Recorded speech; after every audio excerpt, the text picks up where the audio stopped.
Buff Metal back with another video. What's going on, guys? Sorry it's been a minute. I have been having myself a true black metal winter up here in Massachusetts, man. I'll tell you, I have been without service, power, and shit for it was almost like 2 days. It was like a day and a half. But regardless, put a serious halt in my production. What do I want to talk about today to get us back on track?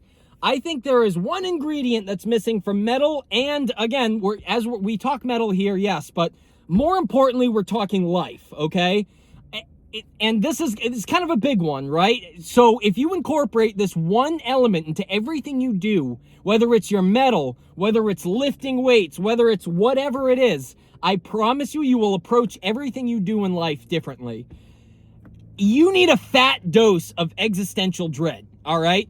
Let's talk metal. When Deicide was coming out back in the day, in the 80s, and 90s, I would think that Christians would feel an existential dread, a threat to their existence, watching Glenn Benton go up on stage with a fucking burnt inverted cross into his forehead while watching their kids sing along to "Kill the Christian, kill the Christian." Dude, it would fry Christian brains, all right?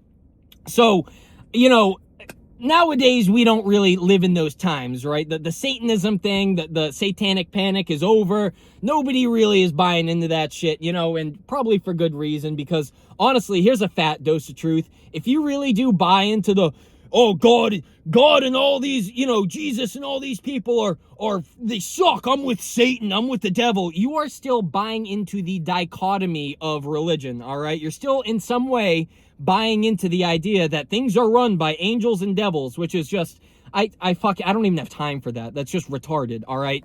I don't buy that fucking 0%. What I do believe in is existential dread, okay? And this is one of those things where it's like, you got to kind of look at it like, I don't think enough people have had true experiences in their lives with this kind of, with this kind of thing, it takes a true threat, an outside threat coming into your life and changing your perceptions on things to make you feel that level of dread, okay? And I just don't find that metal has that, nowadays at least, it doesn't have that same punch, dude. You know what I'm saying? It doesn't have that level of holy fuck, if I show this to the wrong person, unless it's like racist metal, because the worst thing you could be nowadays is, he said something kind of racist or that's against this religion or that religion in one of his lyrics and blah blah blah. To the liberal metalheads, that's existential dread right there. So we can check them out. They don't even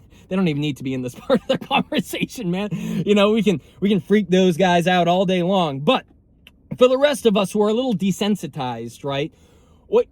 I can think back to times in my life where things did feel existential, right? And I think a lot of the reason I do this channel and all this content is because I feel an existential pull to do so. Let's run this back to this fucking black metal winter I've been having here, where I couldn't go to my gym.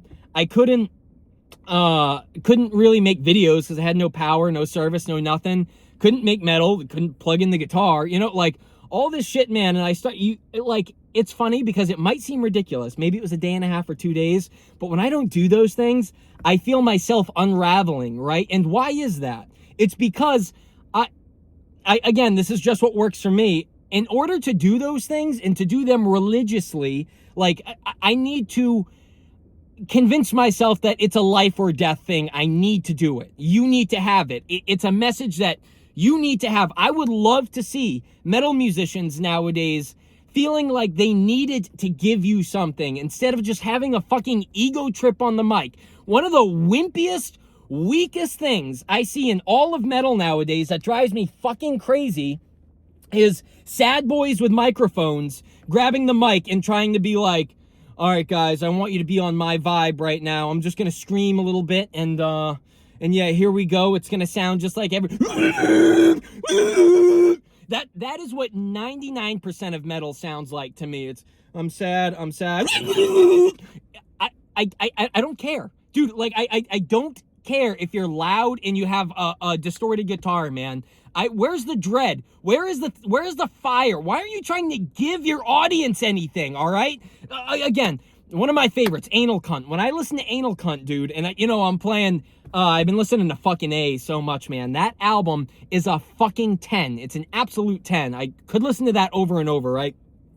But when I'm listening to that, I feel like Seth Putnam is strangling himself, with those vocals and shit, just to try and get what he has to say out of him. It feels like he has to do it. You know what I'm saying? Same thing. Chuck Schuldiner, dude. Another one of my idols.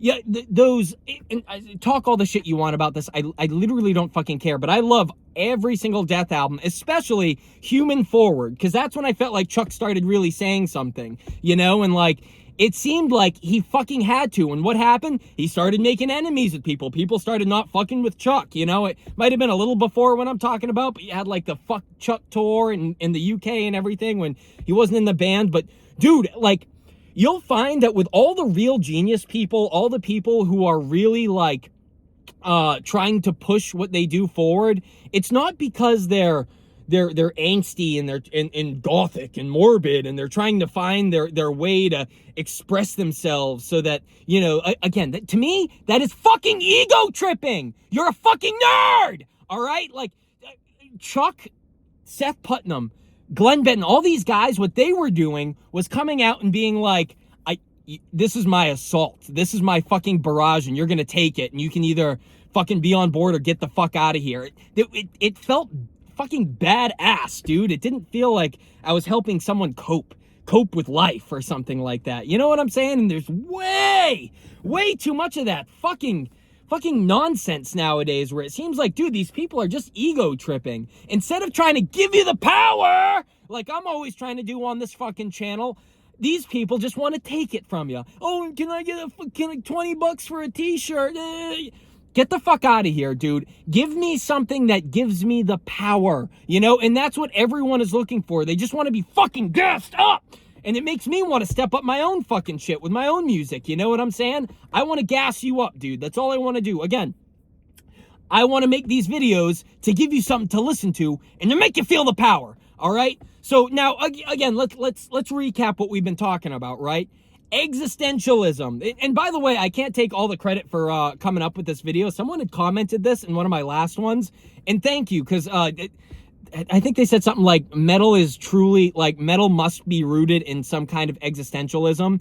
And all the good metal that I've ever heard is. You know what I'm saying? Like, I can't even almost explain it. There is something that's so huge about it, that something that opens up and makes it feel like it's dragging you in, or like, I don't even know. It's a magnetic energy pull. You know what I mean? That's reciprocated back and forth between you and the artist.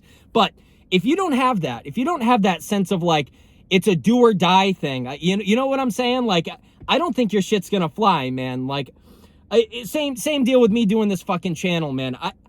Like I said, when I couldn't do it, I felt like I was gonna fucking lose my mind. All right, I need to give the fire, okay? And you guys need, if you're musicians, you got to give the fire too. You got to give it to your audience, man. If you're in the gym, if you have to train with somebody, don't just go in there and fucking like, oh yeah, let's pass the weights back and forth and we can talk about so-and-so and, grab ass about this. And, oh, bro, do you see the game? And blah, blah, blah. Get fucked, you little fucks. Get out of the way. Why aren't you gassing each other up? Take the weights. Fucking rip them, dude. Give them back. Dude, like, this is the shit you need to be on. It sounds ridiculous, and I know I'm really selling this shit, but God damn it, it's not even me, man. There's a spirit that moves through all of us only if you're open to it. Listen, make it life or death. Make your music something you have to get out. You have to give to people to say, look at what music can be. Look at what you can have. Look at all this shit, man. Look at the intensity, the fire, So, yeah, man, I hope you guys can approach stuff in your life with that, Hit the gym with existential fucking dread in the back of your mind. If I don't hit it today, I am dying. I am slow. I am feeling my power decrease. It's going away. It's flowing away from my body, because that's what's happening, man. It's only up to you to grab the power. Take it, fucking wrestle it into your fucking, into an orb and just embody that shit, you know? I'm done ranting, man. That's it. I just wanted to say, well, one, I'm gassed to be back. Thank you guys for listening. And two, people are looking at me screaming at myself in the parking lot. Two, add a fat dose of existentialism into what you do. Make it life or death. And I promise you, you'll be living the rock. Peace out, metalheads.